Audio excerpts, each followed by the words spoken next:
संत सम्राट सद्गुरु कबीर साहेब की।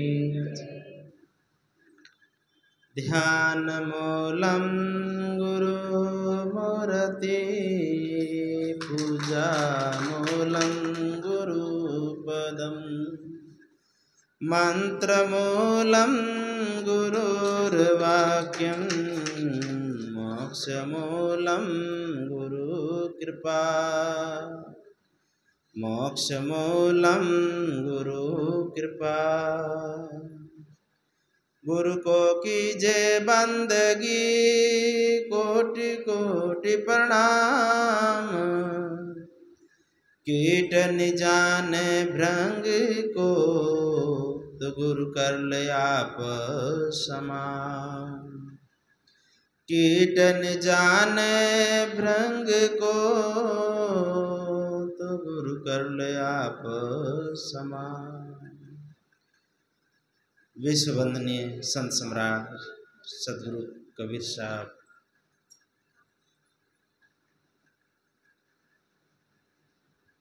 मेरे हृदय मंदिर के आराध्य देव सद्गुरु देव के पावन चरणों में कोटि कोटि दंडवत प्रणाम।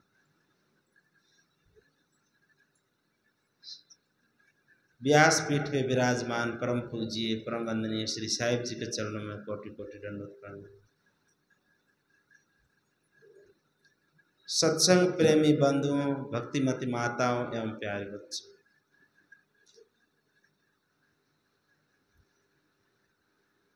अपन बुद्धवाणी पे काफी दिनों से चर्चा चल रही है, सत्संग चल रहा है।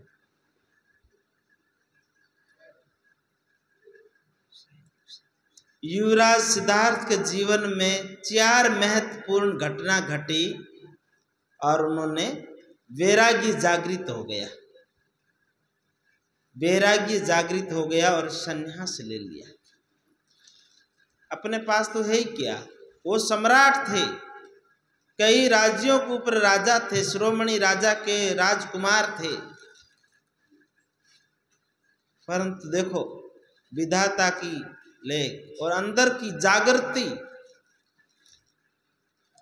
4 घटना घटती हैं और वो 4 घटना अपन सभी के अंदर घटती है, परंतु वैराग नहीं जागृत होता है, वैराग नहीं जागृत होता। घटना तो 4 घटना अपने सामने दिन रात घटती रहती है, तो वैराग्य जागृत नहीं होता। क्यों नहीं होता? क्योंकि अपनी वो ज्ञान की आंख खुलती नहीं, विवेक की आंख नहीं खुलती, इसलिए वैराग्य घटना तो घटती है पर उधर ध्यान ही नहीं जाता है, उधर ध्यान ही नहीं जाता है, उधर विचार ही नहीं करता है, तो कहां से होगा।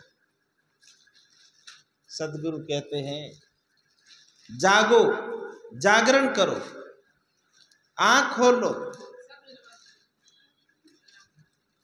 युवराज सिद्धार्थ ने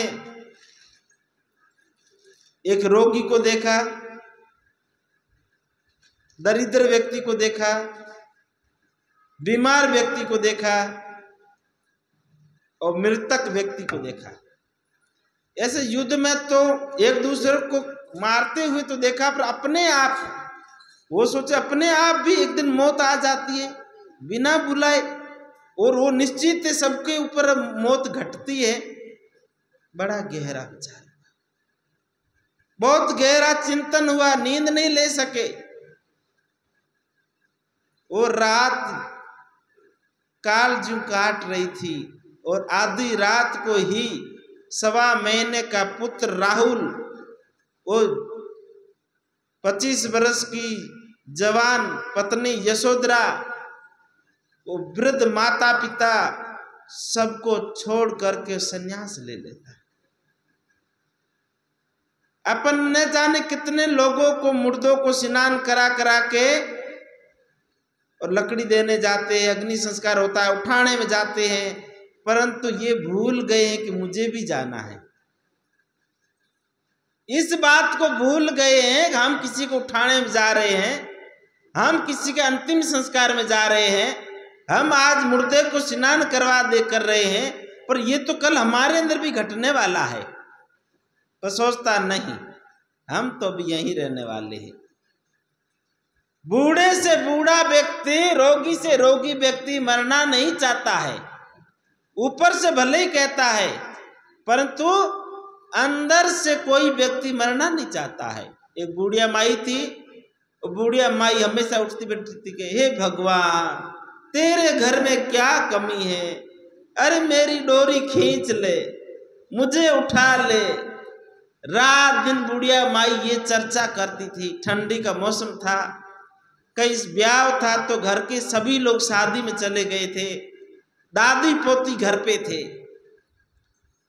पड़ोसी रहता सामने, पड़ोसी के मन में दिमाग में कोई खुरापात आई, कोई मजाक सूझा कि बुढ़िया माई हमेशा घर के आगे बैठी बैठी कहती, हे मौत तू क्यों नहीं आती, हमेशा मौत को बुलाती है। क्या ये बुढ़िया सच में बुलाती है, केवल ऐसे नाटक करती है? अंधेरी रात और वो काला बोरा, पहले जो ऊंट के ऊपर जो बोरा भर के ला, तो काला बोरा ओढ़ करके और आ करके खड़बड़ खड़बड़ आवाज किया। बुढ़िया कहती कौन है? बैल है, गाय है, खोपा है, आवाज देती बुढ़िया। तो कहते मैं तो मौत हूं। अरे यहाँ क्या करने आई मौत? अरे तू हमेशा बुलाती, मैं तुमको लेने आई हूं। बुढ़िया कहती मैं तो ऐसे ही करती थी। बुढ़िया कहती है मैं तो ऐसे ही करती थी, मेरे को नहीं जाना है। मौत कहती मुझे तो धर्मराज ने भेजा है, तू हमेशा बुलाती इसलिए धर्मराज ने कहा आज लेके आ, अब मैं खाली नहीं जाती हूँ। बुढ़िया कहती खाली नहीं जाओ, मेरी पोती को लेके जाओ, मैं नहीं चलती। मौत से सबको डर लगता है। भोगी रोग से ठीक होना चाहता है, भोग भोगना चाहता है, परंतु मरना नहीं चाहता है। मृत्यु का भय लगता है। आज तो सब कुछ है, मृत्यु के पार पता नहीं क्या है, उसका कोई ठिकाना नहीं है। इसलिए मृत्यु का सबको भय लगता है, छूटने का भय लगता है। पर कितना ही भय लगे न, कितना ही तू सुरक्षा जतन कर ले, पर जाना है। तो जाने से पहले इस काया को संदेश दे दे, इस काया को संदेश दे दे। सुन सुन रे मारी काया ए लाडली, सुन सुन रे मारी काया ए लाडली, सुन सुन रे मारी काया ए लाडली। सुन काया तेरे जाना है? तू कितना ही जतन कर ले, पर सुन काया लाडली, इसको कितना ही सजो के रख, एक दिन इसमें हंसा उड़ जाएगा। तो इनका देश कहाँ है, उस देश पे जाना है। पर अपन को जागरण नहीं होता है, विचार नहीं आता है। इसलिए युवराज सिद्धार्थ ने वो 4 घटना घटी, 4 घटना ने उसके राज्य से मुख मोड़ दिया, संसार से मुख मोड़ दिया। वैरागी जागृत हुआ और वो कल्याण के रास्ते चल पड़ा। वहां से चलते हुए युवराज सिद्धार्थ वैशाली की उत्तर की ओर गुरुवर अलार कलाम का आश्रम था, और वहां पहुंच जाते हैं। कोई गुरु भाई कहता है कि अभी गुरुदेव जल समाधि में है और कुछ समय के बाद गुरुदेव का दर्शन होगा। सभी शिष्य लोग नदी के किनारे हाथ जोड़ करके खड़े हैं। युवराज सिद्धार्थ उनके साथ में हाथ जोड़ के खड़े होते हैं। इतने में अलार कलाम गुरु जल समाधि में थे और जल से बाहर आए, जल में साधना कर रहे थे। बाहर आते हैं, युवराज सिद्धार्थ के सामने देखा, चेहरे पे देखते ही महापुरुष पहचान लेते ये तो कोई राजकुमार है। और सन्यासी के वेश में प्रणाम करता है और गुरुदेव चले जाते हैं। वो अपने और शिष्यों से पूछते हैं गुरुदेव कुछ बातचीत नहीं किए? कि अभी गुरुदेव नहीं बोलते हैं, ये अपने आसन पे आकर के वृक्ष के नीचे वहां बैठ करके तब धर्म चर्चा करते हैं, ज्ञान देते हैं। सभी शिष्य लोग एकत्रित होते, इतने गुरु महाराज आकर के धर्म चर्चा करते हैं। ज्ञान बेरा की सत्संग करते हैं और फिर सत्संग का समय पूरा होता है। आचार्य अलार कलाम कहते हैं, पुत्र वस्त तुम कहाँ से आए हो, कौन हो? बोला मैं एक जिज्ञासु हूँ। उन्होंने वो एड्रेस नहीं दिया कि मैं राजकुमार हूँ, राजा सुधोधन शिरोमणि का पुत्र हूँ, नहीं, मैं एक जिज्ञासु हूँ। बोला कि दृढ़ संकल्प लेके चले हो? बोला गुरुवर अब इस काया की बोटी बोटी होके गिर जाए, पांव एक कदम भी पीछे नहीं धरना है, इस रास्ते पे चल करके मर जाना है, पर तो पीछे मुड़ के नहीं देखना है। बोला अच्छा है, पर भिक्षा मांगना पड़ेगा, भिक्षु का जीवन भिक्षा मांग के लाना पड़ेगा तुमको। बोला गुरुवर मैं तो भिक्षा ही मांगने तो आया हूं। बोला वो ज्ञान की भिक्षा नहीं, अन्न की भिक्षा भी मांग के लाना पड़ेगा, कुछ शर्म तो नहीं लगेगी? युवराज सिद्धार्थ कहते शर्म को मैं छोड़ के आया पीछे, लोक लाज शर्म मान सम्मान को छोड़ के इस रास्ते पे चला हूं। बोला अपने शिष्यों को बोला कि इस भिक्षु को भी साथ में ले जाइए। नाम पूछा, क्या मेरा नाम सिद्धार्थ है, केवल सिद्धार्थ भिक्षु। आगे चलते हैं, अपने गुरु भाई से कहते हैं कि भिक्षा लेना है, पर भिक्षा मांगते कैसे, मैंने कभी मांगा नहीं है, गुरुदेव ने भिक्षा पात्र तो दे दिया है।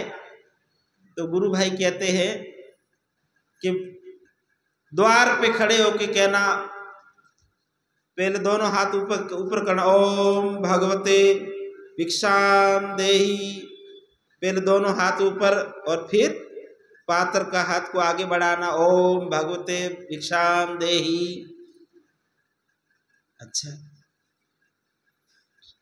सिद्धार्थ किसी के घर के आगे जाके भिक्षा मांगते हैं, वैशाली के नगर में भिक्षा देने आती है, वो दासी पहचान लेती है कि आप तो युवराज सिद्धार्थ हैं, आप सन्यासी क्यों? आप चलिए अंदर, चलिए हमारे अंदर चलिए, अंदर आप भोजन प्रसाद पाइए, आप ऐसे। बोला मैं युवराज सिद्धार्थ नहीं, केवल सिद्धार्थ हूं, मैं भिक्षु हूं। नहीं, आप युवराज हो, मैं अमरपाली के साथ में आपके ब्याह में आई थी और मैंने आपको देखा था, आप युवराज सिद्धार्थ हो, राजा सुधोधन के पुत्र। और सन्यासियों ने और भिक्षुओं ने सुना कि इतना बड़ा भिक्षु, इतना बड़ा राजकुमार भिक्षु बन गए। अन्य जो भिक्षु साथ में थे उन्होंने सुना, राजा सुधोधन शिरोमणि थे, शाक्यों के बहुत बड़े राजा थे, और उसके राजकुमार है और भिक्षु। वापिस आते हैं,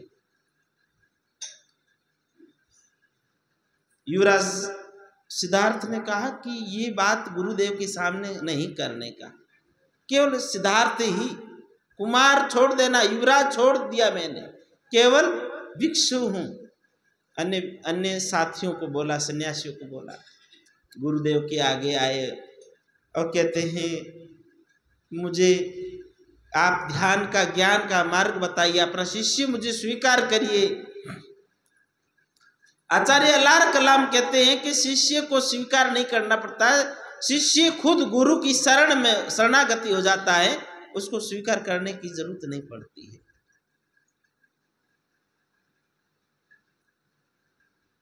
गुरु को शिष्य जैसे एक बच्चा मां के पेट में समर्पित होता है, तब 9 महीना पेट में रहता है। अगर खुद ही नीचे आना चाहेगा तो मां नहीं रख सकती पेट में। इसी प्रकार शिष्य गुरु के अंदर समर्पित होगा तो गुरु की शरण में रह पाएगा, समर्पित नहीं होगा तो फिर कौन रख पाएगा। तुम जिज्ञासु हो, तुम शरण में लो और तुमको दीक्षा दी जाए। इतने में वहां पे एक व्यापारी का पुत्र सन्यासी होकर के वहां शरण बैठा था और वो उठता है, हे गुरुवर मैं तो इतने बड़े, मेरे पिता नगर सेठ है, वो इतना बड़ा वैभव है, ये है, सबको त्याग करके मैं संन्यास के रास्ते चला हूं, आप मुझे ज्ञान का रास्ता बताइए। 6 महीने से गुरु की शरण में था वो व्यापारी का पुत्र भिक्षु।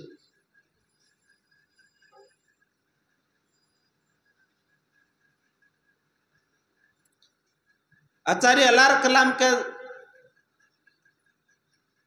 बड़े शिष्य ने उठ करके कहा कि आप तो क्या अपने आप की प्रशंसा करते हैं, आप तो इनके बारे में नहीं जानते हैं, ये कपिल वस्तु का राजा सुद्धोधन शिरोमणि का राजकुमार है, युवराज सिद्धार्थ है, आप अपनी तुलना कहां से करते हो, ये इतने बड़े युवराज है।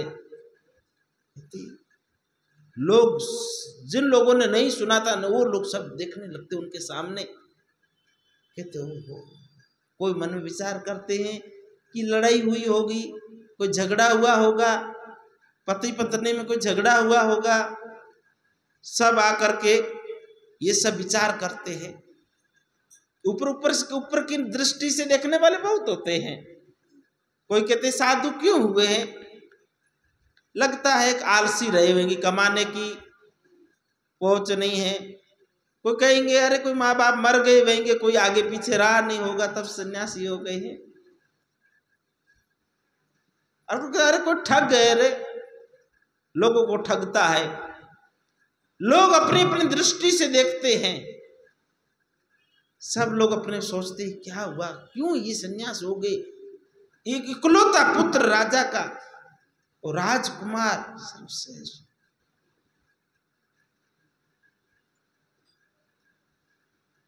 आचार्य अलार कलाम ने उनको दीक्षा दिया सिद्धार्थ को, और व्याकरण का और दर्शन का ज्ञान देते हैं।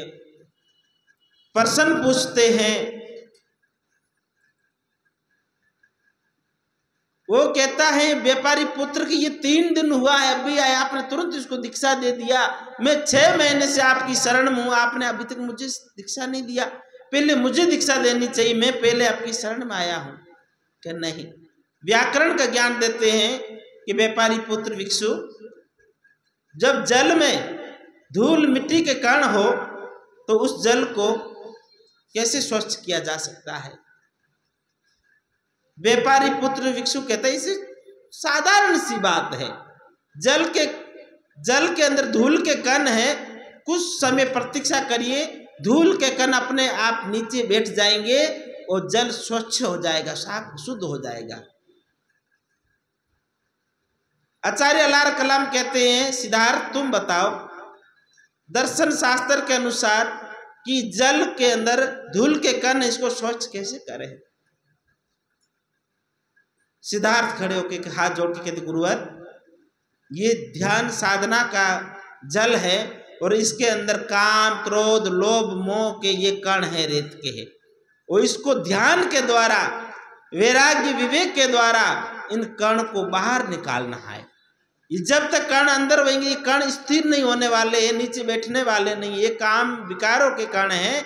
इनको ध्यान के द्वारा इसको कण को जल से अलग करना होगा, तब ध्यान का जल समाधि के लायक होता है और कल्याण की स्थिति में पहुंचता है साधक।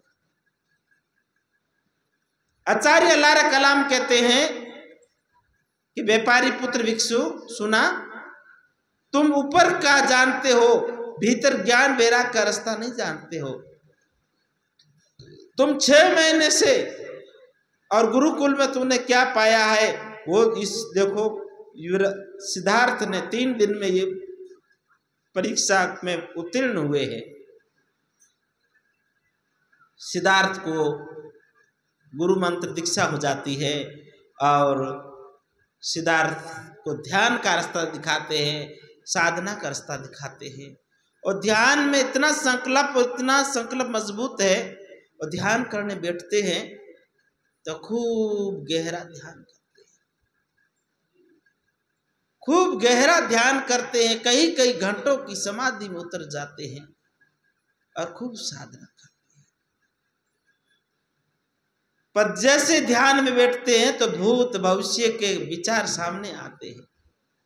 ऐसे आप बैठे रहोगे तो मन में नहीं आएगा विचार। क्यों? क्योंकि आंख को बाहर रूप दिखने को मिल रहा है, कानों को शब्द मिल रहा है। और ध्यान करने के लिए बैठोगे, साधना में बैठोगे, माला में बैठोगे, तो कल जो काम करना वो काम भी आज याद आएगा। 10 दिन बाद कहीं जाना है शादी में तो वो भी आज विचार खोपड़ी में आएगा। ध्यान में माला में बैठोगे तो पुरानी बातें याद आएगी, या भविष्य में क्या करना वो याद आएगा। वर्तमान में मन को स्थिर करके माला में लगाना है, वहां मन नहीं ठहरेगा, मन भागेगा। युवराज सिद्धार्थ गुरुवर को कहते, गुरुवर मैं ध्यान में बैठता हूं पर तो विचारों में डूब जाता हूं, विचारों से पार नहीं जा पाता हूं, विचार स्थिर नहीं होते हैं। गुरुवर अलार कलाम कहते हैं, पुत्र ये जल में, नदी में, तालाब में उठती तरंगों की भांति मन है, परंतु वो जल की तरंगे शांत हो न हो, मन में विचारों की तरंगे तो शांत हो जाएगी धीरे धीरे अभ्यास के द्वारा। अभ्यास करते रहो कि मुझे वो जो पीछे का जो दृश्य याद आता है, पीछे जो युद्ध हुआ था, पीछे जो घटनाएं घटी, वो परिवार, वो राज, वो प्रजा, वो नई नगरी के अंदर कोहाल, वो सब माइंड में आता है। गुरुवर कहते हैं कि तुम प्राणायाम के द्वारा अपने मन को स्वच्छ करो, प्राणों को शुद्ध करो और अपने चित्त को एकाग्रित करो, अपने श्वास पे अपने मन को लगाओ। इसी प्रकार साधना दिखाते और उनका साधना में उत्तीर्ण होने लगते हैं। उनकी गहरी साधना, पहले ऋषि मुनि नगर से कुछ दूर रहते थे, बाहर की आवाज ज्यादा नहीं आओ, शांत वातावरण में, गांव से दूर एकांत में बैठ करके साधना करते थे। और एकांत में बैठ करके मन को स्थिर करने में जल्दी सहायक बनता है। बाहर की आवाज आएगी तो मन तुरंत वहां जाएगा। अभी अपने सत्संग में बैठे हैं, बाहर से कोई जोर से आवाज आ जाए, मोटरसाइकिल हॉर्न दे देगी तो भी मन वहां जाएगा। इसलिए ध्यान साधना के लिए वातावरण शांत होना भी जरूरी है। नए साधक के लिए धीरे धीरे परिपक्व हो जाता है, फिर तो उसको कोई डिस्टर्ब नहीं होता। और रेलवे स्टेशन पे बैठ करके भी मन उनका वही स्थिर रहेगा। अभ्यास हो जाता है, निरंतरता बन जाती है, निरंतरता में उतर जाता है, प्रवीण हो जाता है, अभ्यास हो जाता है। जैसे नई नई पनियारी पानी लेने जाती है ना, तो उसको दोनों हाथ से पकड़ती कि गिर न जाए, और धीरे धीरे उसका अभ्यास हो जाता है। फिर सिर पे घड़ा रहता है, दोनों हाथ को हिलाती है, कमर मटकाती है, हंसे बोले ताली देवे, सिर गागर भूल नहीं जावे, और फिर वो अभ्यास हो जाता है। इसी प्रकार धीरे धीरे साधना उतरता, फिर अभ्यास हो जाता है, फिर अपने मन कहीं भटकने नहीं देता है, स्थिर हो कर लेता है, काबू में हो जाता, मन कंट्रोल में हो जाता है। वैश्य व्यापारी का जो पुत्र जो विकसित था, उसको ईर्ष्या होने लग जाती सिद्धार्थ से, उनकी साधना से। बोले 3-4 दिन हुए, इतनी गहरी साधना कर रहे हैं, मैं 6 महीने से यहाँ हूं। उनको ईर्ष्या हो जाती है और वो एक वृक्ष के नीचे ध्यान मगन थे सिद्धार्थ। वो वहां जा करके वृक्ष के ऊपर मधुमक्खियों का बहुत बड़ा छत्ता था, और उसको वृक्ष का डाल पकड़ करके उसको हिलाता है कि मक्खियां उड़े और इस सिद्धार्थ के ऊपर गिरे और इसको काटे, और पता चलता है ध्यान कैसा होता है। ईर्ष्या, ईर्ष्या एक ऐसी आग है, दिखती तो नहीं है पर रात दिन जलाती है। ईर्ष्या दूसरों को सुखी देख करके मन में ईर्ष्या जगती है। वो ईर्ष्या बहुत लोगों के अंदर होती है। ये ईर्ष्या से मुक्ति पाना है। ईर्ष्या जब तक अंदर होगी तब तक ध्यान में प्रवीण नहीं हो सकते, माला नहीं हो सकती है, कल्याण के काम नहीं हो सकता। ईर्ष्या ही सबसे बड़ी दुखदाई है। ईर्ष्या है तो फिर राग द्वेष है, वासना है, तृष्णा है, सब विकार है। ईर्ष्या इतने में आचार्य अलार कलाम के कोई शिष्य देख लेता, दौड़ के आते हैं कि तुम ये क्यों, कोई साधना कर रहा है, तुम तो साधना में तुम्हारा मन तो लगता नहीं है, पर दूसरे की साधना में विघ्न क्यों डालते हो? बाधक क्यों बनते हो? उनको वहां से हटा देते हैं। और फिर एक दिन फिर वो व्यापारी पुत्र फिर वापिस जा करके, और सिद्धार्थ अब 24 घंटे से ऊपर हो गया है साधना में बैठे हुए, ध्यान में, समाधि में बैठे हुए हैं। और ये जाता जो वहां पे वृक्ष के नीचे लकड़ी वगैरह इकट्ठी करके धुआं करता है कि धुआं करेंगे तो मक्खियां उड़ेगी और मक्खियां इनके ऊपर काटेगी। फिर कोई भिक्षु देखता है और कहते हैं कि तुम ऐसा क्यों करते हो, तुम ईर्ष्या क्यों करते हो? बोला मैं ईर्ष्या नहीं कर रहा हूं, देखो मक्खियां सिद्धार्थ के ऊपर उड़ रही है, कहीं उसको काट न ले, इसलिए मैं धुआं करके मक्खियों को उड़ाता हूं, उनकी साधना की मैं सहायक बनता हूं।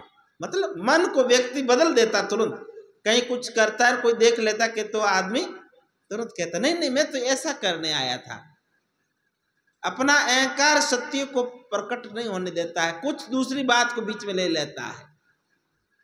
ये मन बड़ा जाली है, जंजाली है। अब मन बड़ा आलिम है, मन बड़ा धोखेबाज है। इस मन को साधना बहुत परिश्रम करना पड़ेगा। गुरु की ज्ञान में, गुरु की भक्ति में, गुरु के सत्संग में मन को साधना पड़ेगा। और साधेंगे नहीं तो अपने आप ही सदेगा नहीं। पानी अपने आप ऊपर छत की टंकी पे नहीं भरता है, उसमें पानी को चढ़ाने के लिए उसका पाइप की फिटिंग करनी पड़ती है, मोटर लगानी पड़ती है, फिर लाइट का करंट होता है, तभी वो पानी ऊपर चढ़ता है। और ऊपर से पानी को गिराना हो तो अपने आप पानी नीचे आ जाता है। गिराने के लिए कोई यंत्र की जरूरत नहीं है, बस वहां का नल खोल दो, अपने आप नीचे गिर जाएगा। बिना लाइट के भी नीचे पानी आ जाएगा, बिना पाइप के भी पानी नीचे आ जाएगा। और पानी को चढ़ाना हो तो परिश्रम करना पड़ता है। इसी मन को ऊपर ले जाना हो परमात्मा की तरफ, इस मन को पवित्र करना हो, स्वच्छ करना हो, कल्याण का काम करना हो, तो मन को बहुत परिश्रम से गुजरना पड़ता है। और मन को विषयों की ओर, विकारों की ओर, गंदगी की ओर मन अपने आप चले जाता, को ट्रेनिंग नहीं देनी पड़ती है। गलत काम के लिए मन को ट्रेनिंग नहीं देनी पड़ती। अनादिकाल से मन भटकता हुआ आ रहा है विषय विकारों में, काम क्रोध में, लोभ मोह में, मोह माया में, अपने आप उधर तो मन अपने आप चला जाता। पानी है ना, बारिश में जब पानी को रास्ता दिखाना नहीं पड़ता, जिधर ढलान होती पानी अपने आप चला जाता है। अपने आप छोटे छोटे नाले नदी को ढूंढ लेते हैं। पर नदी का पानी खेतों में लाना होता है तो मेड़ बांधनी पड़ती, परिश्रम करना पड़ता है। इसी प्रकार इस मन को सत्संग में अच्छा कल्याण के काम में लाने के लिए मन को बहुत साधना पड़ता, बहुत साधना पड़ता है। युवराज सिद्धार्थ 2 महीने तक वहां साधना करते, आचार्य लार कलाम के आश्रम में खूब साधना करते हैं। और समाधि खुलती है तो आचार्य लार कलाम गाय का दूध निकाल रहे थे और पीछे से सिद्धार्थ आते हैं तो आचार्य लार कलाम कहते हैं,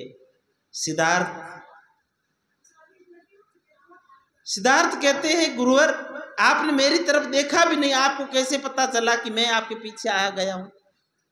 गुरु कहते हैं पुत्र कहना नहीं पड़ता है हमको, मां को और गुरु को थोड़ी सी आहट से पता चल जाता है कि कौन है। लो पुत्र तुम ये दूध पी लो, दूध सात्विक के गाय का दूध है, पियो और तुम साधना में, और बताओ साधना कैसी चल रही है? सिद्धार्थ कहते गुरुवर साधना में मैं समाधि में गया और मेरा इतना शरीर हल्का हो गया फूल की तरह, कोई शरीर में दुख नहीं, दर्द नहीं, पीड़ा नहीं, और मैं इतना हल्का हो गया एक आकाश में पक्षियों की भांति उड़ रहा था, इतना मेरा शरीर हल्का हो गया था। बोला कि अभी भी और भी गहरा ध्यान करो, जब पक्षी चील वो एक पत्थर पाषाण की तरह समझ करके पास में आके बैठ जाए तब गहरा ध्यान शरीर की पार की स्थिति होगी। सिद्धार्थ ध्यान में बैठते हैं और इतना गहरा ध्यान लगाते हैं। शरीर ध्यान साधना में जितना समय बैठो तन मन को स्थिर होके बैठो, शरीर को हिलाओ डुलाओ मत ज्यादा। हाँ जैसे बैठ सकते हो, नीचे नहीं कुर्सी पे बैठ जाओ तो भी शरीर को स्थिर होकर के। ध्यान में माला में बैठो तो शरीर को ज्यादा हिलाओ डुलाओ मत, शरीर को स्थिर करो। घंटा आधा घंटा 10 मिनट जितना बैठ सको, शरीर को तन थिर मन थिर सुरत निरत थिर होए। तन मन वचन वाणी सुरत निरत को थिर स्थिर करके ध्यान में साधना में भजन में बैठना चाहिए, तब गहरा ध्यान। बर्तन जब तक हिलता रहेगा तो उसके अंदर वस्तु, उसके अंदर जो जल वो भी हिलता रहेगा। बर्तन स्थिर हो जाएगा तो धीरे धीरे बर्तन के अंदर का वस्तु भी स्थिर हो जाएगी, जल भी स्थिर हो जाएगा। शरीर ये बर्तन है और इसके अंदर मन वाणी वचन है। इस शरीर को स्थिर करेंगे तो धीरे धीरे मन वाणी वचन भी स्थिर होने लगेंगे। युवराज सिद्धार्थ ऐसी साधना करते हैं और चील पक्षी की जो बहुत नजर तेज होती, बहुत ऊंचाई से भी नीचे की वस्तु को देख लेती है, और वो चील आकर के सिद्धार्थ के पास में आ जाती, बैठ जाती है। गुरुवर ने कहा कि अब तुम सिद्धार्थ का रक्षा करो, क्योंकि चील ने इतना स्थिर शरीर को समझ लिया कि मुर्दा तो नहीं है। मुर्दा समझ के चील नीचे उतर गई है खाने के लिए। इसलिए उन आचार्य अलार कलाम के शिष्यों ने पहरा दिया कि कोई जीव जंतु पक्षी कोई शरीर का नुकसान नहीं कर दे। क्यों? ये साधना में इतनी उच्च स्थिति में पहुंच गए, शरीर एक समाधि में स्थित हो गए है, समाधि प्रज्ञ हो गए है। उस समय समाधि से बाहर आते हैं। आचार्य कलाम कहते पुत्र अब तुम मेरे से भी एक कदम आगे निकल गए हो साधना में। सिद्धार्थ कहते मैं साधना में था तो मैं एकदम मुक्त था, जैसे समाधि खुली तो मुझे पीड़ा महसूस हो रही है, दुख महसूस हो रहा है, इसलिए मुझे दुखों के कारण को जानना है, इस दुख से पार जाना है। आचार्य अलार कलाम कहते पुत्र मेरे पास जो था वो मैंने तुम्हें दे दिया, इससे आगे रास्ता मैं नहीं जानता। मैं चाहता हूं कि मैं अभी वृद्ध हो गया हूं, अब मेरे आश्रम की बागडोर तुम संभालो, अब तुम इन शिष्यों को ज्ञान दो, तुम अब साधना में मेरे से कदम आगे बढ़ गए हो। सिद्धार्थ कहते मैं सोचूंगा, विचार करूंगा। सिद्धार्थ ने सोचा मैं जगत का कल्याण करने के लिए दुखों से पार, दुखों से मुक्त होने का रास्ता ढूंढने आया हूं। अभी समाधि में जाता हूं तब तो दुखों से परे होता हूं, समाधि से बाहर आती संसार का जो दुख मेरे सामने दिखता है, दैहिक भौतिक दुख मेरे सामने आता है संसार का, तो मैं तुरंत दुखी हो जाता हूं। मुझे इस दुख से पार जाना है। सुबह होता है, सब भिक्षु कहते हैं सिद्धार्थ दिख नहीं रहे, सिद्धार्थ कहाँ हैं? कहते वो तो आश्रम छोड़ के चले गए हैं। अलार कलाम कहते हैं कि अब वो इस साधना में इसी स्थिति में है, वो बिना बताए जा भी सकते हैं, उनको आज्ञा की जरूरत नहीं है, पर मुझे विश्वास से बिना बताए सिद्धार्थ यहाँ से नहीं जाएगा, इसलिए वो बता के ही जाएगा। इतने में सिद्धार्थ नदी के अंदर से, जल के अंदर से आते, लोग कहते हैं अच्छा ये तो सिद्धार्थ जल समाधि का अभ्यास कर रहे थे। जल से बाहर आते प्रणाम करते गुरुवर को, कहते गुरुवर मुझे आज्ञा दीजिए, मुझे इस दुख से पार जाना है, दुख के कारण को ढूंढना है, पूरे जगत को दुख से बाहर निकालने का मुझे रास्ता दिखाना है। आचार्य अलार कलाम कहते पुत्र मेरे पास इतना ही था, अब मैं तो वृद्ध हो चुका हूं, मैं तो अब चल नहीं सकता हूं, खोज नहीं सकता हूं, परंतु मगध के उत्तरी और आचार्य उधा पुत्र उधा रामा का आश्रम है, वो इस मन के पार की साधना में स्थित है, बड़े महापुरुष है, उनकी शरण में चले जाइए। सिद्धार्थ सब इस सन्यासी गुरुवर को प्रणाम करके वहां से चल पड़ते हैं, और आचार्य अलार कलाम सिद्धार्थ की जो पांव की जो धूल थी उसको लेके अपने सिर पे लगाते हैं। शिष्य कहते गुरुवर ये आप क्या कर रहे हैं? पुत्र तुम भी ले लो, तुम भी ये सिद्धार्थ के चरण की धूल लेके मस्तक में लगा, ये युग पुरुष है, ये पूरे जगत का कल्याण करेगा। ये युग पुरुष है, ये महापुरुष है, ये वो बुद्ध पुरुष है। अपन देखे वो नहीं, ये तो बहुत जगत का कल्याण करेगा। मैं तो देख नहीं पाऊंगा, इतना वृद्ध हो गया हूं, तुम लोग देखोगे। सब लोग इनकी चरण की धूल अपने मस्तिष्क में लगा दो, सिर में लगा दो। और सिद्धार्थ वहां से चले पड़ते हैं मगध की ओर। आगे की जो चर्चा हो गया आचार्य पुत्र उद्धा रामा के आश्रम की, जो अपन कल सुनेंगे बुद्धवाणी। अब बुद्धवाणी का जो गहन प्रसंग रहेगा, दिनों दिन वैराग्य का प्रसंग रहेगा। इतने दिन अपने उनके जीवन की जो ऊपर 13 दिन हो गए बुद्धवाणी पर अपना विचार चल रहा था उनके जीवन के। अब जो उनके जो ज्ञान वैराग्य के ऊपर जो हमेशा चर्चा चलेगी, ध्यान से उस सत्संग को, वाणी को श्रवण करेंगे, तभी अपन भी उस मन इंद्रियों से पार जा करके कल्याण का काम करना है। ये दुखों से छूटना है। जन्म मरण का दुख है, सबसे बड़ा दुख है जन्मना और मरना, उससे पार जाना है। तो अब जो दिनों दिन जो चर्चा होगी, कितने 10-12 दिन बचे हैं सत्संग के, खूब लाभ ले लो, खूब लाभ ले लो। जितना हो सके जल्दी समय से आओ और सत्संग का पूर्ण लाभ ले लो, पूर्ण लाभ ले लो। ये अवसर आज मिला है, कल का कोई ठिकाना नहीं। काल करे सो आज कर, आज करे सो अब, पल में परले होशी बहुर करोगे कब, पल में परले होशी बहुर करोगे कब। ये अवसर बड़ा सुंदर मिला है। इन्हीं शब्दों के साथ बुद्धवाणी को विराम। बोलो सद्गुरुदेव की जय।